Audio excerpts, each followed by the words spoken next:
आप लोगों को यहाँ इकट्ठा करने में कोई दुनिया मकसूद नहीं है भाई, दीन मकसूद है।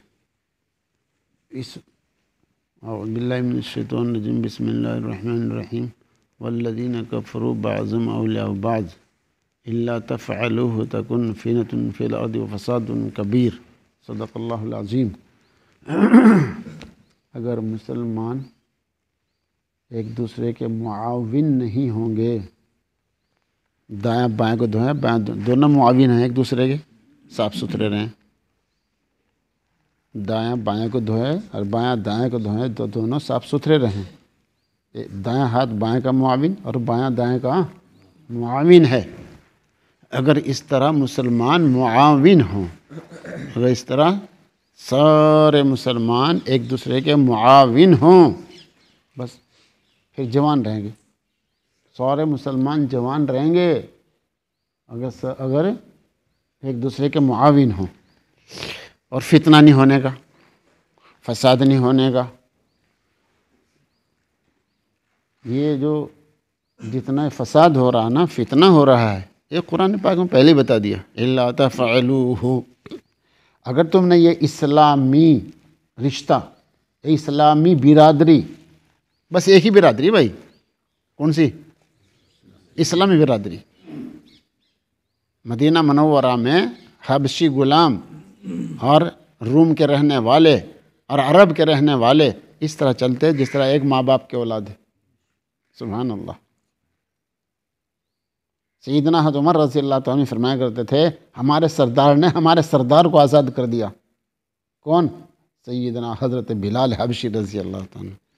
ज़ात के क्या थे? गुलाम। रंग के कैसे थे? काले जी। और जब ईमान ले आए, वो ईमानी ऐसे भाई बन गए कि सैयदना हज़रत उमर रज़ियल्लाहु अन्हु उनको अपना सरदार बतला रहे। सुभान अल्लाह। इसलिए वो जिधर को चलते थे फितने ख़त्म होते चलते थे, रुखसत हो जाते थे। और चारों तरफ फितने कैसे हैं? अगर हमारे बच्चे आला दर्जे की तालीम हासिल करना हासिल करे तो उनको बेदीन बनना पड़ रहा हो रहा कि भाई सब जानते हैं जी, बगैर ईमान के होना पड़ रहा है। नौज़बिल्लाह। बेहया बनना पड़ रहा है, हो रहा भाई। अगर इल्म हासिल करना है जी, आला दर्जे की तालीम हासिल करना है तो क्या बनना पड़ रहा? हलाल माल कमाना मुश्किल और हराम कमाना आसान। ये सब क्या? ये सब फितना है भाई, ये सब फितना।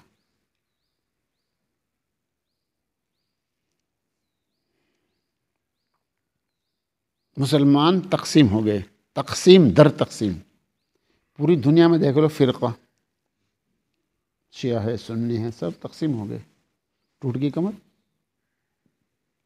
मुसलमानों की क़ुव्वत का राज जो है वो इत्तिहाद इत्तिफ़ाक़ है। ये बस ये बुनियादी बात।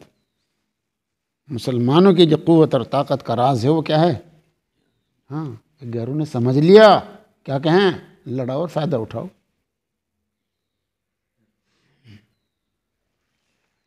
ये गैरों ने समझ ली बात, इसलिए वो बोलते हैं लड़ाओ और फ़ायदा उठाओ।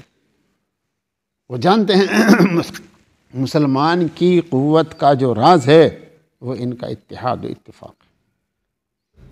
इसलिए इनको एलर्जी होती है, मुसलमान 5 वक्त क्यों इकट्ठे होते हैं?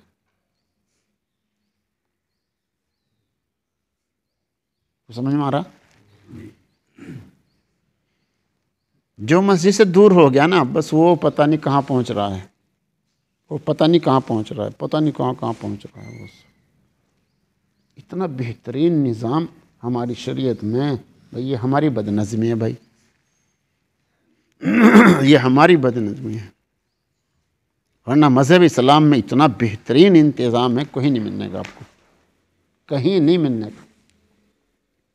हर महल्ले मस्जिद, और मस्जिद में इमाम साहब, सुभान अल्लाह, मस्जिद में इमाम साहब, सुभान अल्लाह।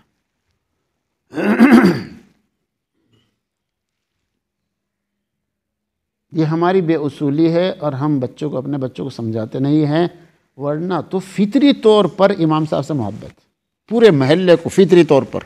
मगर ये हमारी बेउसूली है, ये जो मीडिया है ना, इसने इमामों से दूर कर दिया है। मीडिया ने, ये पूरे महल्ले वाले इमाम साहब से दूर रहें, मौज़िन से दूर रहें, और यही बस जड़ तो यही है भाई दोस्तों।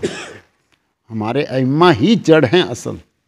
इन मस्जिदों के मकतब के बरकत से तो ये मदरसे आबाद है।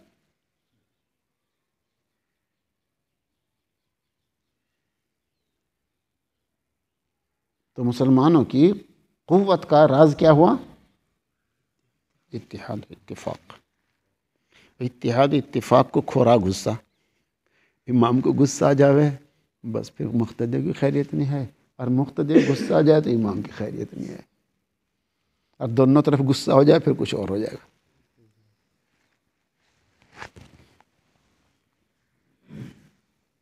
वो किताब लाई हुई अत्तकश्शुफ, अत्तकश्शुफ क्या वहीं रखी हो, ले आओ। छोटा छोटा छोटा ये दरवाज़ा कुंडा लगाइए बस, वैसे ही किवाड़ बंद कर दियो, बैठ जाओ भाई, आगे हो जाओ भाई, आगे मिल के बैठ जाओ भाई। वालेकुम सलाम, आइए तशरीफ़ लाइए।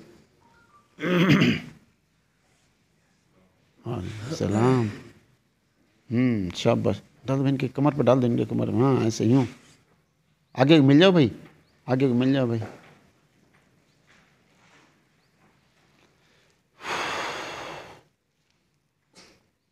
कल का सबक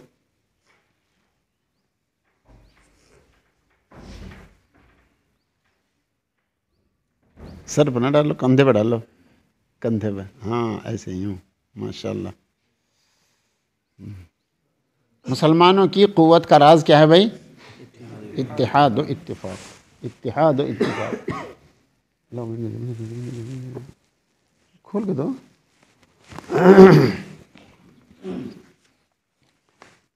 हुज़ूर पाक सल्लल्लाहु अलैहि वसल्लम से सवाल किया, कौन चीज़ गुस्से मुझको गज़ब इलाही से दूर कर सकती है? अल्लाह के गुस्से से मुझे क्या चीज़ बचा सकती है? क्या चीज़ है वो जो गज़ब इलाही से मुझे दूर कर दे? आपने फरमाया, तू गज़ब मत कर, तो गुस्सा मत कर, तो गुस्सा करना छोड़ दे। अल्लाह भी नहीं गुस्सा करना है। कमा तो दीनो तो दानो। अब बीवी पर सबसे ज़्यादा गुस्सा हुए, और बच्चे पे सबसे ज़्यादा गुस्सा हुए। अगर तालिब इल्मों ने गड़बड़ कर दी, हाँ, तो उनकी खैरियत नहीं है। मुक्तदी नाराज़ होते हैं इमाम पर, और इमाम साहब नाराज़ होते हैं बच्चों पर। भाई सुन लिया? एक शख्स ने रसूलुल्लाह सल्लल्लाहु अलैहि वसल्लम से सवाल किया, कौन चीज़ मुझको अल्लाह के गुस्से से दूर रखेगी? फरमाया, तो गुस्सा ना कर।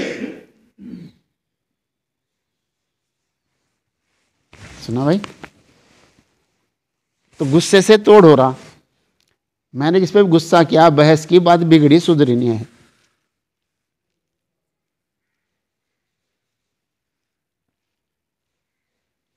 बल्कि इसमें लिखा है, एक हदीस नकल की है इसमें, ये बहस मुबासा कमाल ईमान के खिलाफ है।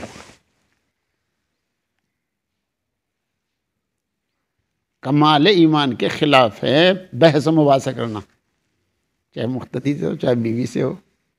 चुप हो जाओ बस, बीवी बोल रही, तुम चुप हो जाओ भाई। मुख्तदी कोई बोल रहा, तुम चुप हो जाओ, गुस्सा ठंडा हो जाएगा मुख्तदी का।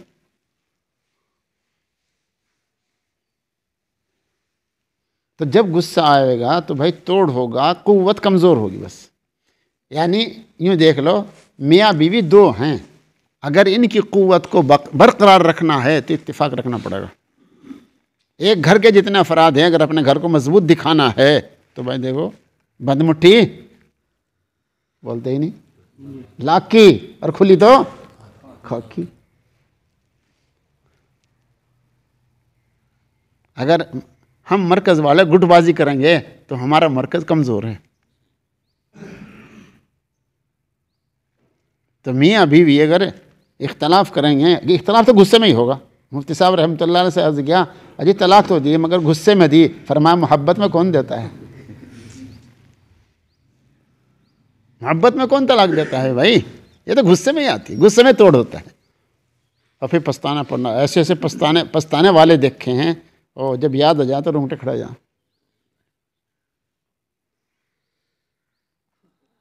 सहाबा किराम रिज़वानुल्लाह तआला अलैहिम अजमाइन बहुत ही सब्र ज़ब्त वाले हजरात थे। एक की बीवी बहुत परेशान कर थी, तो हजरत वो बीवी बहुत परेशान करे।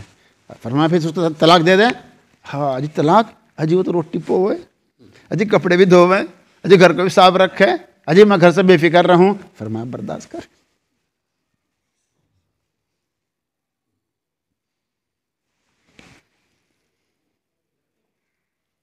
अरे भाई एक आदमी कोई अगर गड़बड़ हो जावे तो उसकी खूबियां देख लिया करो, कितनी खूबियां हैं, उसकी खूबियां देख लिया करो, किस कदर उसके अंदर खूबियां हैं। भाई गुस्सा ठंडा हो जाएगा। तो अपने घर को मजबूत अगर बनाना है तो इत्तेहाद इत्तिफाक, अपने महल्ले को, अपनी बस्ती को, अपने मजहब इस्लाम को भाई अगर मजबूत दिखाना है तो भाई देखो उसका राज क्या है? इत्तेहाद इत्तिफाक। ये इसकी तफसीर में मैं अपनी तरफ से नहीं कह रहा, इल्ला तफ़अलूहु तकुन फितनतुन फिल अर्दि व फसादुन कबीर। मुसलमान की मदद करे मुश्किल, हाँ मुसलमान की मुखबरी करे पैसे भी ले लो, लेकिन एक मुसलमान दूसरे मुसलमान से जुड़ रहा हो ये मुश्किल है। एक मुसलमान दूसरे मुसलमान की मदद करे ये मुश्किल है। ये क्या है? ये फितना है। वही इल्ला तफ़अलू तकुन फितनतुन फिल अर्द, ज़मीन में अगर ये इस्लामी ईमानी ये इत्तिहाद इत्तिफाक न रहा तो फिर क्या होगा? फिर फितना होगा। आला दर्जे की तालीमात को हासिल करने के लिए बेहया बनना पड़ रहा है, बेदीन बनना पड़ रहा है जी। हलाल कमाना मुश्किल और हराम कमाना आसान। ये क्या है? ये फितना है। कोई मुसलमान मुल्क हमारी मदद यहाँ रहने वाले मुसलमानों की कर दे बहुत मुश्किल। हाँ मुखालफत करें, वाह वाह वाह वाह वाह वाह वाह वाह। हम हिंदुस्तान के मुसलमानों की मुखालफत करे कोई मुसलमान मुल्क, वाह वाह वाह वाह, और कोई यहाँ की मदद कर दे, ये मुश्किल क्यों है? ये फितना है। ये फितना है भाई दोस्तों। अब अगली बात सुनो तवज्जो से। जब मुसलमान इस तरह कमज़ोर होंगे कुफर का गलबा होगा। क्या होगा? और ये कुफर के गलबे की ही बात है ये सारी। क्या जो अभी बताई, हलाल कमाना मुश्किल, ये कुफर के गलबे का नतीजा है। आला दर्जे की तालीम हासिल करो तो बेदीन बनना पड़ेगा, बेहया बनना पड़ेगा। ये सब क्या है? ये कुफर के गलबे का नतीजा है। ये कुछ समझ में आ रहा? अरे भाई कुछ समझ में आया? इसकी एक मेहनत।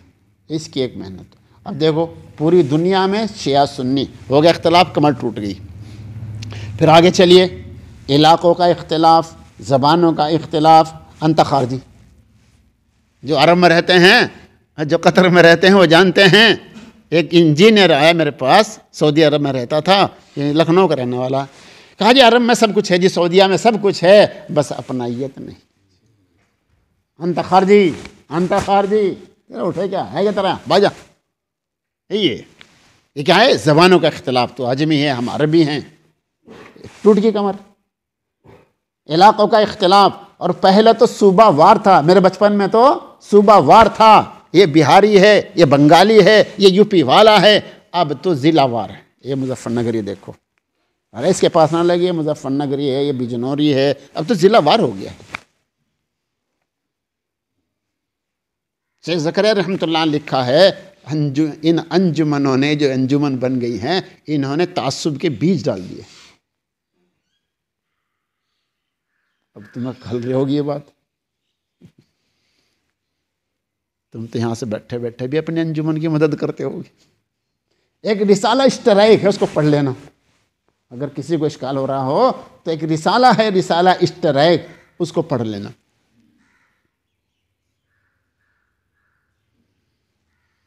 फिर ये बिरादरियों का इख्तिलाफ, बस बिरादरियों के इख्तिलाफ के वक्त में नाक देखी जाती है, ये नहीं देखा जाता है कि हमारे मजहब इस्लाम कमज़ोर। अगर हम बिरादरी के नाम पर, इलाके के नाम पर, ज़िले के नाम पर ठीक, इलाके के नाम पर, किसी भी नाम पर हम इख्तलाफ कर रहे हैं, बस क्या कर रहे हैं, मज़हब इस्लाम की कमर को तोड़ रहे हैं। वो कमर तोड़ने में मदद कर रहा है। कुव्वत इस्लाम और मुसलमानों की कुव्वत का राज है इत्तिहाद व इत्तिफाक, इत्तिहाद व इत्तिफाक। बस जहाँ भी इख्तलाफ होगा, अब एक मदरसे में गुटबाजी जी, मरकज़ में गुटबाजी, ये सब इख्तलाफात से क्या हो रहा, बस कमर टूट रही है, कमर टूट रही है। ये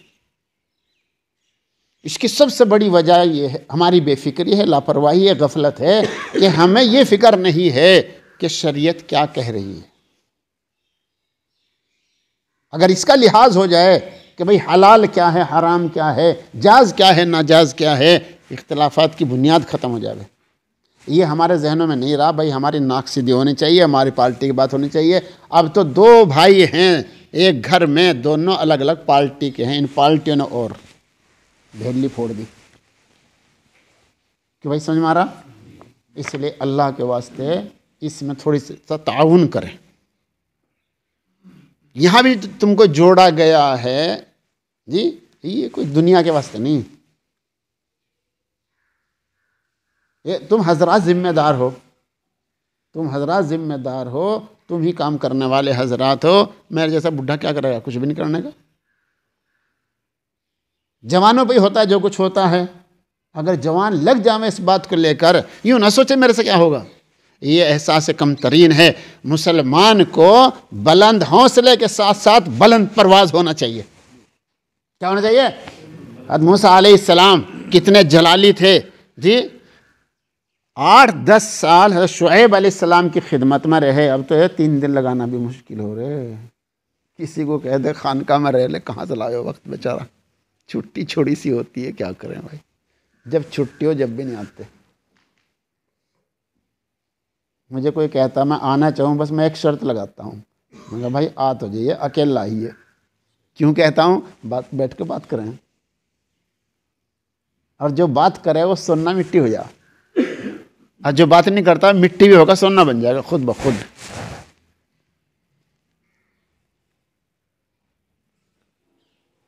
ये जो चौक में बैठने वाला है इसलिए तो मिट्टी बन रही है, इसलिए मिट्टी बन रही है। ये मेरी बात नहीं है, सहीह बुखारी में है, बुखारी शरीफ की शरह में है। इसको लोगों से मुनासिबत हो जाएगी, सोना भी होगा मिट्टी बन जाएगा।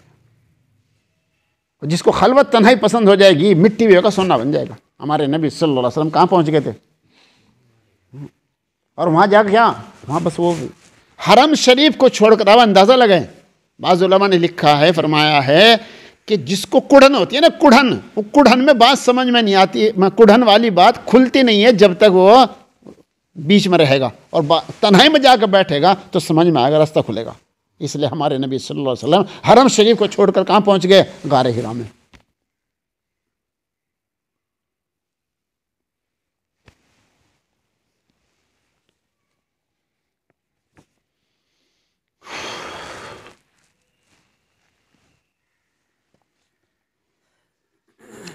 इसलिए इस सिलसिले में पूरा जोर लगा दे।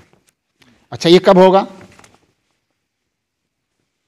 ये जब होगा इज्जत, दौलत, शोहरत, इसकी तमन्ना छोड़ दें। मेरी इज्जत बढ़ जाए, कुछ भी नहीं होने का। मेरी शोहरत पूरी दुनिया में हो जाए, सारी दुनिया मुझे हजरत जी कहते रहें, कुछ भी नहीं होने का। जो था वो भी गया जी। पूरी दुनिया में मेरी दौलत, पूरी दुनिया में मेरी शोहरत, पूरी दुनिया में मेरी इज्जत, गड़बड़ मामला। बस कौवा चला हंस की चाल अपनी भूल गया। सईद अनवर तुमने सुना हो, खिलाड़ी, उसने बना था अपना मेयार बना था कि मुझे दुनिया, पूरी दुनिया में इज्जत, शोहरत, दौलत हासिल करनी है। वो तीनों उसको हासिल हो गई, मगर इस तरह तड़प रहा था जिस तरह बगैर पानी के मछली तड़पती है। तो मैंने गलत रास्ता इख्तियार किया है, और जो मकसद था वो गलत मुतय्यन किया मैंने। फिर लौटा है वो दीन की तरफ, तो जाकर उसको सुकून मिला है। इनमें इज्जत, इनमें सुकून नहीं है भाई, इनमें सुकून नहीं। कितनी बड़ी दौलत इकट्ठी कर लो, कितनी इज्जत हासिल कर लो और कितने ही शोहरत हासिल कर लो, सिवाय बेचैनी के मिलने वाला कुछ है नहीं। बस खुली मिसाल है ये सईद अनवर की। उसने बेचारे ने बता दिया, ये जी मुझे सुकून नहीं मिला जी, ये तो मिल गई, तीनों चीज़ें मिल गई, लेकिन मैं बेकरार हो गया और ये रास्ता अब मैंने समझा है कि मेरी लाइन गलत हो गई, मुझे जाना था देवबंद और मैंने रुड़की वाली रेलगाड़ी में बैठ गया। तो वहाँ आ जाएगा देवबंद, वहाँ नहीं देवबंद आने का कोई। एक आदमी इतना बड़ा दौलतमंद था, मौलाना हकीम अख्तर साहब रहमतुल्लाह ने फरमाया है कि अगर चाहता तो कई मुल्क खरीद लेता। उसके नाम की गाड़ियाँ चलती थी जिस तरीके से आज का टाटा बाटा है हमारे हिंदुस्तान में, लेकिन डॉक्टर यूँ कह रहा है चंद घूंट मशरूबात के पिएगा तो ठीक है, वरना उसी दिन मर जाएगा जिस दिन रोटी खा ली। तो यूँ कहा करता था ऐसी दौलत को क्या करो जो 2 रोटी ना खिला सके। तड़पता था जिस तरह मछली तड़पती है बगैर पानी के, इस तरह तड़पता था वो। तो भाई अच्छा, जब ज़्यादा इज्जत के बढ़ाना, माल का बढ़ाना, ये अगर ये आएगा ना, मेरी शोहरत हो जाए तो फिर उसको लोन पे जाना पड़ेगा और उसको जिसका मुंह नहीं देख, जिसकी मुंह ना देखा उसकी पीठ देखनी पड़ेगी, और बस सिवाय जिल्लत के कुछ नहीं मिलने वाला नहीं। और बेचैनियाँ शुरू हो जाएंगी, बस उसको बेचैनियाँ शुरू हो जाएंगी। इसलिए मैं भी और आप भी हम इसके चक्कर में मत पड़ें। सारे लोग मेरी इज्जत करें और सारे जो है सारी दौलत में इकट्ठी कर लूँ और भाई सारी शोहरत मुझे हासिल हो जाए, अगर इसके पीछे हम पड़ गए फिर कुछ नहीं मिलने वाला, जो है ये चला जाएगा।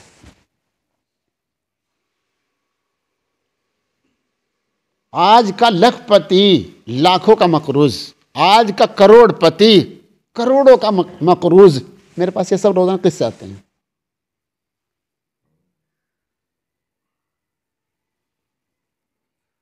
आप हजरात अल्हम्दुलिल्लाह इतनी आराम की रोटी खा रहे हैं, करोड़पति नहीं खा रहा है, उसको रात तो नींद नहीं आती, गोली खानी पड़ रही। क्या चाहिए और बताओ।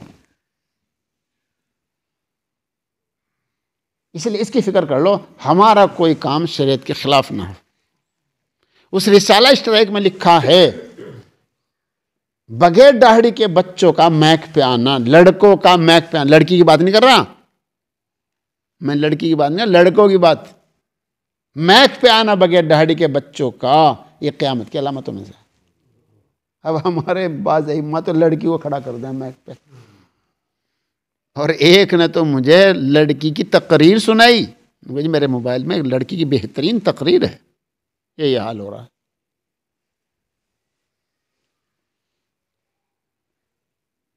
सबसे बुनियादी चीज़ ये है, देखो भाई, दारुल मज़ाहिर उलूम, जिस मुफ्ती से भी दोस्ती हो सके उनका फ़ोन नंबर अपने पास रखो, लेकिन उस मुफ्ती, हर चलते फिरते मुफ्ती से बात नहीं करनी भाई। एक सीधी सी बात है, किसी को अच्छी लगे या बुरी लगे, डॉक्टर बड़ा पकड़ना। छोटा डॉक्टर होगा बड़ा, दवाई बड़ी होगी, और बड़ा डॉक्टर होगा दवाई छोटी होगी। अब तो कोई मुश्किल ही कोई काम नहीं है। एक मुफ्ती से दोस्ती कर लो, उसे 10 रुपये हदिया दे दो, उससे दोस्ती कर लो। हदिया से क्या हो, बोलते ही नहीं। अरे तुम हदिया दोगे, लोग तुम्हें हदिया देंगे।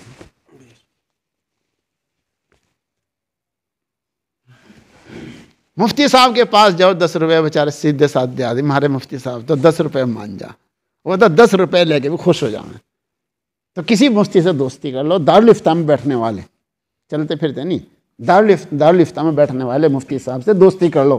कभी कुछ ले जाओ, थारे पास तो बता रहे हदिया आते हैं माशाल्लाह, कभी कुछ खाने की चीज़ ले जाओ, कभी कुछ जो है कुछ ले जाओ। कभी कभार अरे महीने में एक बार, साल भर में भी एक दफ़ा अगर तुम ले गए तो भी दोस्ती हो जाएगी। तो बेचारे बहुत सीधे साधे हैं हमारे मुफ्तियान किराम, उनका फ़ोन नंबर ले लो, घर बैठे बात करते। किसी बच्चे का मसला जाए, एक दिन एक यहाँ मदरसे में एक शागिर्द का मसला पेश आ गया एक उस्ताद के साथ।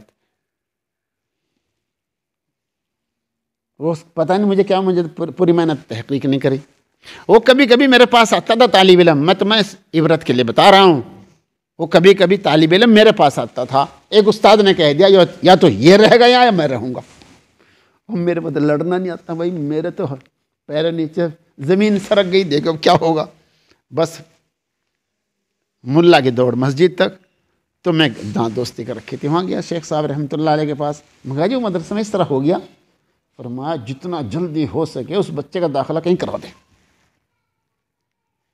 वो चंद महीने रह गए थे रमज़ान आने के, 1 था या 2 था, ऐसे वक्त उसके साथ झगड़ा हो गया उस्ताद का। उस अल्लाह का फजल ऐसा हुआ उसका दारुल में दाखिला हो गया, और चंद दिन के बाद उस्ताद चला गया बेचारा खुद ही। झगड़ा मत करो, मशवरा कर लो क्या करना है, अपने आप मत निमटो किसी से भी, किसी में टक्कर मत मारो, ना मोहतमी में टक्कर मारो ना मुतवल्ली में टक्कर मारो, चुप हो जाओ। एक चुप 100 को हरावे, वही बात बस। बहस मुबासा मत करो, इससे जुल्मत आती है। ये ईमान के कमाल की बात नहीं है, ये अदम कमाल की बात है बहस मुबासा करना, ना बीवी से ना बच्चों से और ना मुतवल्ली से ना मोहतमीम से, किसी से बहस मुबासा मत करो। तो ये देख लो कि जायज़ क्या है नाजायज़ क्या है। अगर तक़वा आ गया तो इंशाअल्लाह तुम्हें कोई हिलाने का नहीं, और किसी ने हिला भी दिया तो पछतावेगा, फिर बुलावेगा इंशाअल्लाह, देख लेना। बस थोड़ी सी हिम्मत करके जायज़ और नाजायज़ देख लो। और भाई शेख साहब रहमतुल्लाह ने फरमाया था, अब लोग आके कह रहे हैं मुझे, बहुत दिनों पहले शेख साहब रहमतुल्लाह ने फरमाया था, मुझे ऐसा लग रहा है लोगों को सादगी की तरफ आना पड़ेगा। एक आदमी मेरे पास बैठ के कह गया है 1% मुश्किल से बच रहा होगा जो मकरूज़ नहीं होगा मुसलमान, 1%। एक मुसलमान बता गया कि मेरी मालूमात के मुताबिक। ये क्यों है? ये सादगी छोड़ने की बिना पर है भाई दोस्त। इसलिए सबसे दरख्वास्त है सादगी इख्तियार करें। तो मुझे कहता हो जुब्बा कुब्बा पहनना, कहे तो ऐसे ही फटा हुआ है, और मैं बुढ़ा आदमी हूँ, सर्दी लगती है, इसलिए मैंने कपड़े लपेट रखे ज़्यादा, सर्दी लगती है, क्या करूँ भाई, बुढ़ा आदमी है। तो क्या करना? सादगी, सादगी इख्तियार करनी। और भाई हर चीज़ में इखलास का ध्यान रहे, वो तो सब जानते हैं आप माशाअल्लाह। अच्छा, कारी तैयब साहब रहमतुल्लाह अलैह की बात सुना, मुझे हिला दिया नीचे से ऊपर तक। ये फरमाया कि मैं हज़रत थानवी रहमतुल्लाह अलैह की मजलिस में था। कारी तैयब साहब रहमतुल्लाह अलैह फरमा रहे, सब जानते हैं ना बरेलियों का मुक्तदा कौन है? ये देखो बगैर मौलाना कह रहे, इसी में तो सुना ना, ये तो सुना ना। तो वहां मजलिस में एक आदमी ने बगैर मौलाना के अहमद रजा कह दिया, बरेलियों का मुक्तदा है, सब जानते हैं भाई। तो हज़रत थानवी रहमतुल्लाह अलैह बिगड़े, उसको डांटा, उसकी इस्लाह फरमाई, तूने बगैर मौलाना के कैसे कह दिया है, ये तो बेअदबी है, और बेअदबी गुस्ताखी ये जहालत की अलामत है। हमारा उससे इख्तिलाफ है, इख्तिलाफ राय जायज़। ये अलग बात है कि कोई चीज़ वो देखा जाएगा, वो क्या भाई हुज्जत के साथ कोई इख्तलाफ करे, इख्तलाफ तो चला आ रहा है, ये अलग बात है कि देखा जाएगा उसने सही इख्तलाफ किया या गलत किया, वो तो देखा जाएगा। लेकिन हम जो है अब अंदाज़ा लगाओ, अब अंदाज़ा लगाओ कि इमाम मौलाना अहमद रज़ा ख़ां को बग़ैर मौलाना के नाम ले दिया तो बिगड़ पड़े। हमारे यहाँ तो कुफ्र के फतवा लगते हैं, नहीं हमारे यहाँ तो भाई कुफ्र के फतवे लगते हैं। कोई मौलाना अहमद लाट साहब पर कुफ्र के फतवे लगा रहा, कोई मौलाना साद साहब पर कुफ्र के फतवे लगा रहा है कि भाई हो रहा कि नहीं हो रहा। तो ये क्या है? बेअदबी। किसी से इख्तलाफ हो जाए बस फिर इमाम साहब कहता है, फिर तो कुछ और कहे। हाँ भाई, फिर तो कुछ और कहता है भाई दोस्त, किसी से भी हो जावे। ये तो मैं एक मिसाल बता दी है, कहीं भी इख्तलाफ, घर में इख्तलाफ, जी अब्बा को भी अब्बा कहने के लिए तैयार नहीं, यूं कहें ऐसी भी माँ हो। अरे सुना नहीं सुना, आजकल के बच्चे खरी खरी गाली दे रहे। ये क्या है? ये बेअदबी है, और बेअदबी जहालत की अलामत है। और अगली बात सुनो, अगला जुमला कारी तैयब साहब रहमतुल्लाह अलैह का, ये फरमाया दीन का मदार अदब पर है। बेअदब महरूम गश्त और फजल रब, कुछ नहीं आने का बेअदब, बेअदब को कुछ नहीं आने का, बस इसका ध्यान रखो। अब देखो तुम आप हजरात हर वक्त अल्लाह के घर में रहते हो, मस्जिद में रहते हो, तो मस्जिद का, अल्लाह के घर का, और भाई किताबुल्लाह का और किताबों का, हर चीज़ का, कलम का, कलम को का किताब पे मत रखो, और कलम को पैर के नीचे मत रखो। हर चीज़ का अदब एहतराम, ये जड़ है, जड़ दी। और भाई देखो दोस्तों, पुरवकार रहना, क्या रहना? आज से 35 साल पहले की बात है। मैं ज़ोर से हंस रहा हूँगा तो एक आदमी कहता जा रहा था तो ज़ोर से हंसे। सुन लिया? मेरे बारे में, तुम्हारे बारे में नहीं, हाँ मेरे बारे में कहता जा रहा था, ये तो ज़ोर से हंसता है। पुरवकार। हमारे नबी सल्लल्लाहु अलैहि वसल्लम ज़ोर से नहीं हंसते थे, कहा मार के नहीं हंसते थे भाई, मुस्कुराते थे। कभी कभार आपके दंदाने मुबारक नजर, कभी कभार मुस्कुराते थे हमेशा। घर में भी दाखिल हो रहे मुस्कुराते हुए, घर में जाएंगे तो तेवड़ी चढ़ा के और पेशानी में 70 बल डाल के दाखिल होंगे घर में। हाँ, हमारे नबी सल्लल्लाहु अलैहि वसल्लम मुस्कुराते हुए दाखिल होते थे। अब जाहिर बात है बाहर कितने हालात पेश आते हैं। अब ऐसे वक्त में घर में तो जब भी जावे आदमी, जब बाहर थक जावे, अब थक आके घर में जा रहा है तो वहाँ तो चेहरा बदल ही जाता है। मगर ये देखिए हुजूर पाक सल्लल्लाहु अलैहि वसल्लम का मौजज़ा, जब भी तशरीफ़ ले जाते थे तो मुस्कुराते हुए जाते थे। सुभान अल्लाह। तो क्या रहना? पुरवकार रहना। ना तो माथे को मोड़ना है और ना खिलखिला के हंसना है, पुरवकार रहना है। शेख साहब रहमतुल्लाह ने फरमाया, छोटों के सामने बड़ाई जाहिर करना इसका नाम है वक़ार, और बड़ों के सामने बड़ाई जाहिर करना इसका नाम है तकब्बुर। पुरवकार रहो, बच्चों के सामने ना पिटो और ना खिलखिला के हंसो। इंशाल्लाह बच्चे कामयाब होंगे और बच्चे ही बड़े बनेंगे। और ये जहन में रखो, एक आदमी कह रहा था 70% नशे में चले गए। कितने? 70% नशे में चले गए, अब थोड़े से आ रहे हैं। एक दिन मैंने अपने सारे मुदर्रिसीन, जो हमारे मदरसे मुदर्रिसीन हैं नाशुल्लुम में, सबसे बैठा के मैंने ये बात की, मगर जी थोड़े से बच्चे 70% जालिए नशे में, मगर देख लो, इन पर मेहनत कर लो और इन पर जितने ना कुंदर बना दो, ये बाहर जाके नशे को मिटा दें, ऐसे बना दो इन्हें। नशे वालों से मुतासिर ना हो, नशे वालों को मुतासिर कर दें, इन पर ऐसी मेहनत कर लो।